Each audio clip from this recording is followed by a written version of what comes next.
Ulikuwa mchungaji naye alikuwa anahamasisha hivyo kuhusu na kitu ambacho kimetokea hapa. Sasa ni kwa sababu ni kanisa langu la kwanza kusali kule kwa mimi kule Mtongani. Kwa hiyo nilikuja huku nikasema hivi nitakutana na wewe kama unaacha kule. Sasa nipo kwenye ibada nimekaa pale siku yangu ya kwanza kabisa. Moyoni najiuliza. Mchungaji anahubiri. Sasa naona Mungu akaamua adhihirishe kwamba unaokuta huku ni mkubwa kuliko hata unaokuta. Amen. Glory. Amen. Kwanza Roho Mtakatifu anamshukia mchungaji akiwa anaomba. Kutokea kabisa kwenye maisha yangu. Nimekaa pale na kumbuka Roho Mtakatifu alinishukia na hiyo ilikuwa ni udhihirisho wa Mungu kwamba hapa sio pa kawaida. Amen.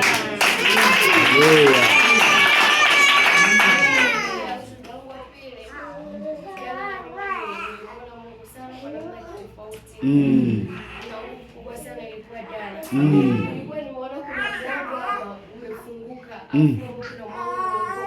Amen. Kwa ile nguvu nilikuwa natamani nitoke pale kwenye kiti sijui kama wengine wanavyoelezea, lakini kulikuwa kuna nguvu ya Mungu sana. Kama mtu atakuwa akibamiza kwenye ukuta, ni ya kawaida.